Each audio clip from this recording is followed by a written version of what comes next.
왕년의 반도체 강국 일본이 반도체 산업 재건에 사활을 걸고 대규모 투자를 이어가고 있죠.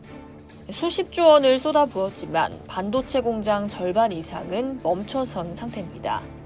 20일 니케이 신문은 일본에서 최근 건설된 반도체 공장 7곳 중 절반 이상이 여전히 가동되지 않고 있다고 보도했습니다.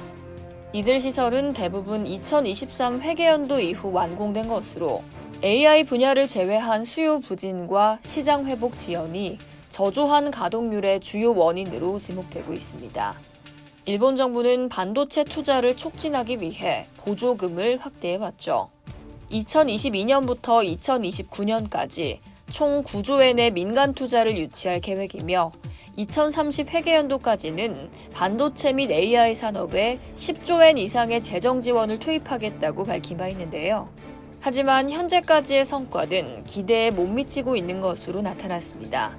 2024년에는 오히려 일본의 글로벌 반도체 시장 점유율이 2년 만에 처음으로 하락하는 결과를 맞았습니다. 테크뉴스가 21일 니케이를 인용해 보도한 내용에 따르면 일본 반도체 기업 르네사스는 2024년 4월 9년 만에 고후 공장을 재가동했으나 전기차 등에서 사용되는 전력 반도체 수요가 예상보다 적어 양산을 연기했습니다. 또 다른 반도체 기업 롬은 2023년 인수한 공장에서 11월부터 시험 생산을 시작했지만 아직 본격적인 양산 일정을 결정하지 못하는 상황이죠. 메모리 업체 키옥시아 역시 어려움을 겪고 있습니다.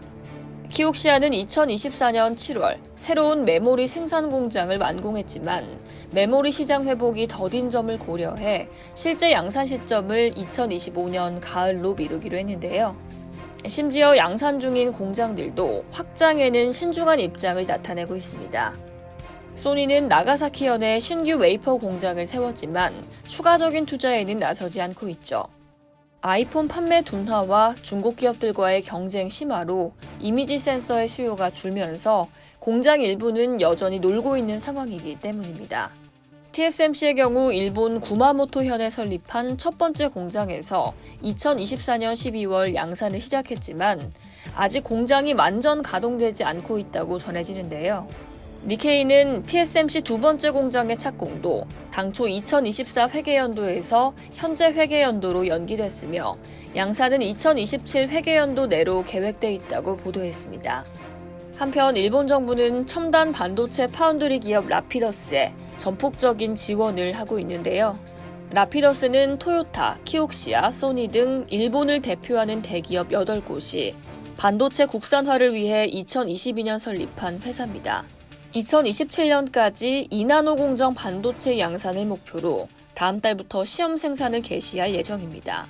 일본 정부는 이 라피더스에 지난 3월 8조 원가량을 추가 투자하는 계획을 발표하는 등 공을 들이고 있습니다.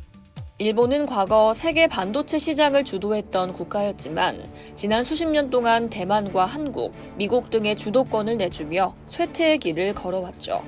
과거의 영광을 되찾기 위해 발버둥치고 있지만 현실은 여전히 불투명합니다. 이상 여의도TV였습니다.